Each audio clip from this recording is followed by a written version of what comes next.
The day he left me, I didn't cry. I opened his safe. Not because I was cold. Not because I didn't love him. But because I'd seen it coming for months. And I knew he wasn't planning to leave empty-handed. I just don't feel the fire anymore, he said, zipping up his Louis Vuitton weekender. Bought on my credit card. At 45, you choose comfort or passion. I chose passion. That's what he called his intern. I sat at the edge of the sofa in my silk robe. Hands folded calmly in my lap. So, passion is the girl who asked me how to open a PDF? He didn't answer. Just straightened his shirt, too tight for his new body. He thought I'd fall apart. Beg. Cry. Chase. Instead, I walked him to the door and said, "Leave the keys. They're under my name." He froze. First time he looked unsure. Then, silently, he set them on the table. I closed the door without looking back. Then I walked to his safe. 6 digits. Her birthday. I'd known for a while. Inside. The new car title. His wedding ring. A USB stick. I smiled. Tomorrow, I had a plan. The next morning, I didn't wake up crying, I woke up clear. I sat at the kitchen table with coffee, my laptop, and that same USB stick from the safe. The folder was named Private. Of course. Inside, badly named spreadsheets, a few finance PDFs. And one audio file. I hit play. She'll be fine. She's got her little business. Probably won't even notice we're gone. His voice. Slightly slurred. So smug. Her giggle in the background. She's older anyway. I'm doing her a favor. That was enough. I emailed the file to myself, uploaded it to the cloud, backed it up on an external drive. 3 copies. I knew how to prepare for betrayal. Then I opened the car documents. The brand new vehicle he'd been obsessing over. Registered to both of us. He thought that meant protection. To me, it meant leverage. By noon, I'd listed it online. High-res photos. Smart pricing. Zero emotion. By 3 p.m., I had a serious buyer. By 5 p.m., I had signed it over.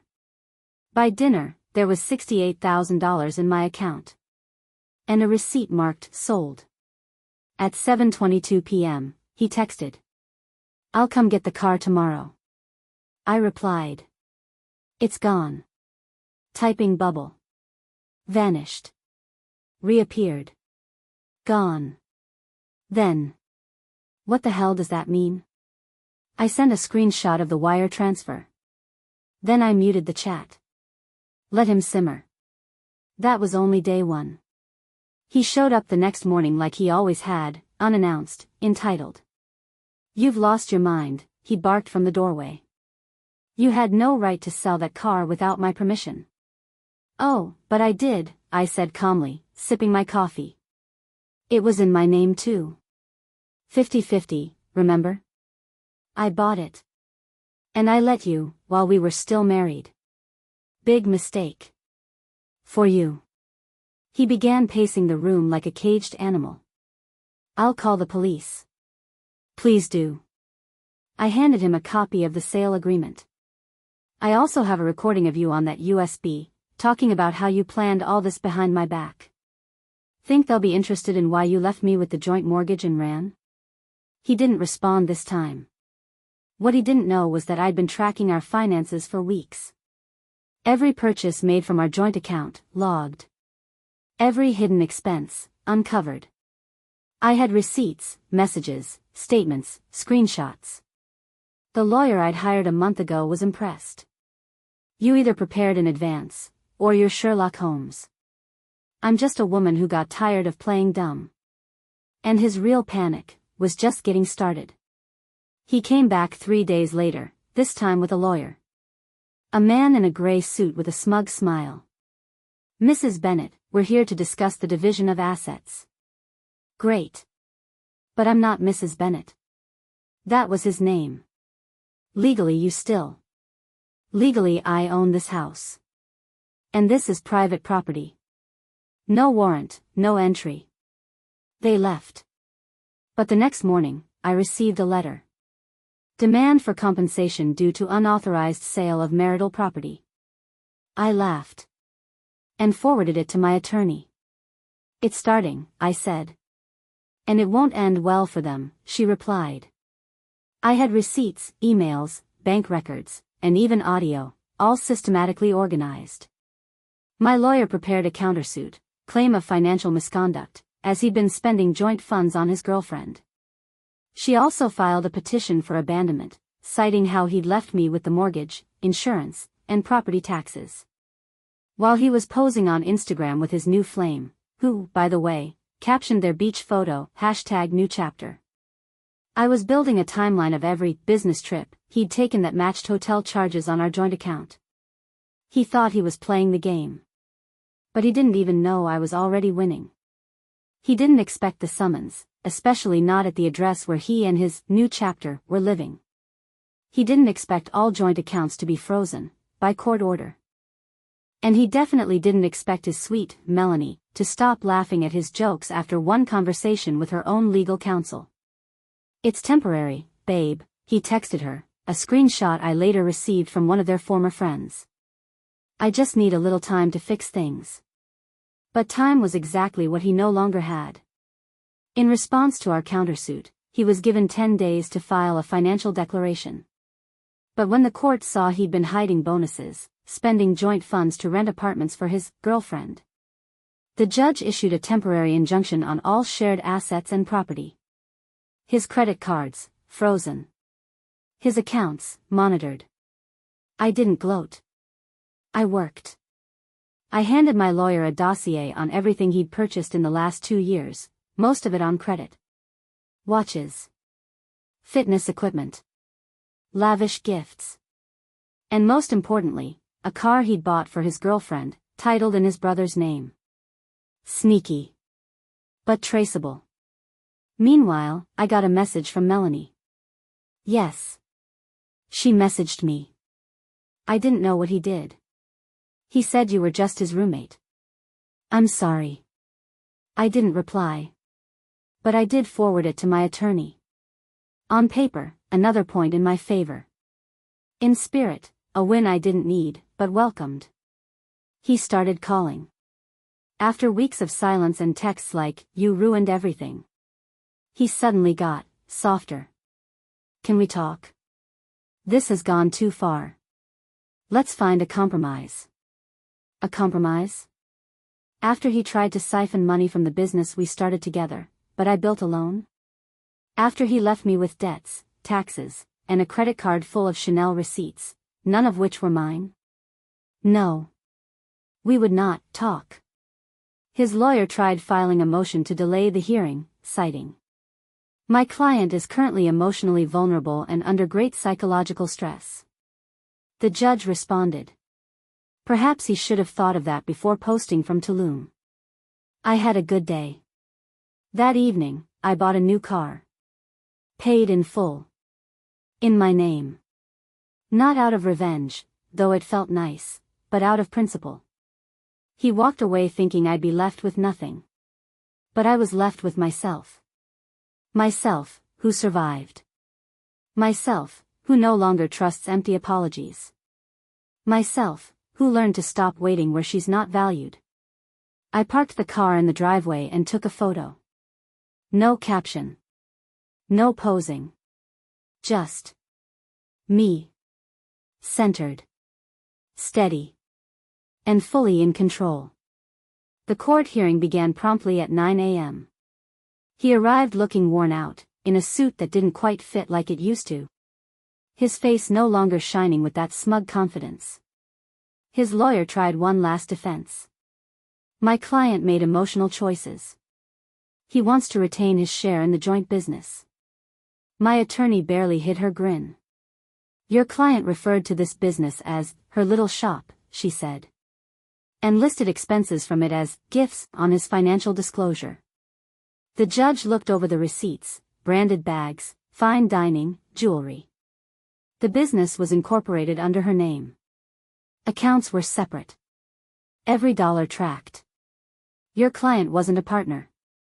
He was a passenger who jumped ship the moment it got tough. The judge nodded. And now he wants half the yacht. He lost any say in the business. Lost a claim to shares he never formally owned. And couldn't prove he contributed anything of value. Then the judge addressed him. You abandoned your wife, left her with financial burdens, and attempted to conceal assets. This court finds your actions financially and ethically irresponsible. The ruling was simple.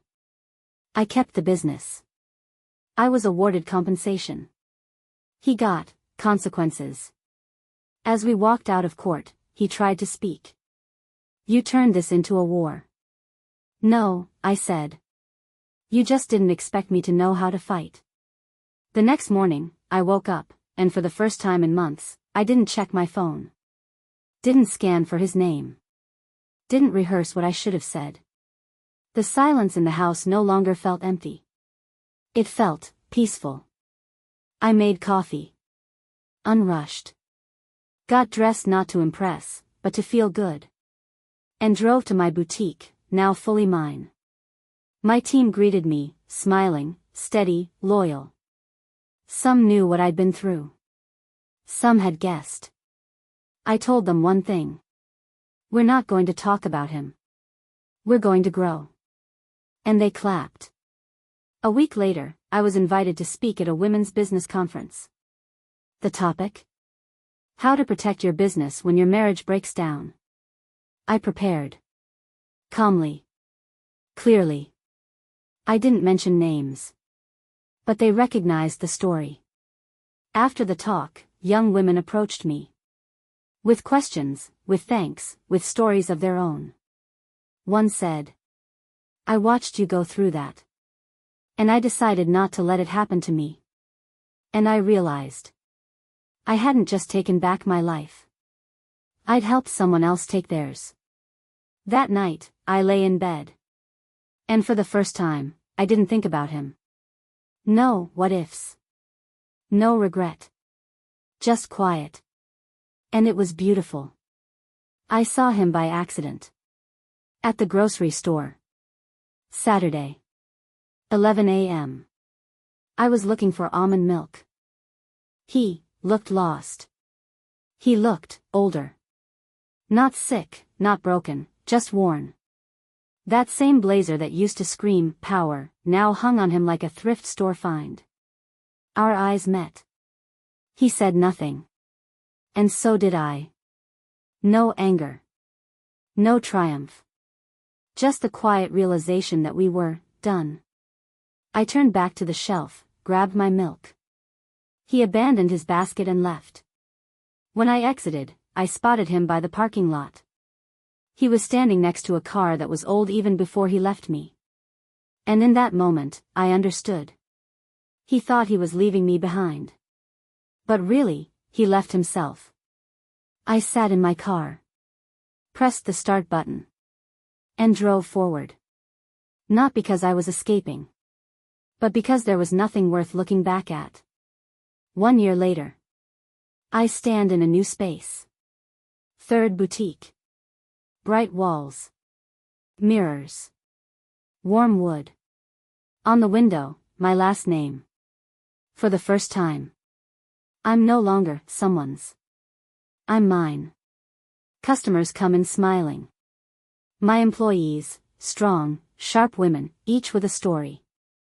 And none of us are afraid to begin again. I've taken up writing. Sharing how to protect what we build. The best marriage has a prenup, I joke during workshops. Sometimes women just come to talk. About betrayal. About grief. About restarts. I listen. I understand. I don't save, I remind them they already did. On my desk, in a simple frame, a screenshot. His final message to me. Good luck with your little shop. Below it, a plaque. That shop is now a chain. And we're just getting started. I don't miss him. I don't celebrate his fall. I simply live my life on my terms.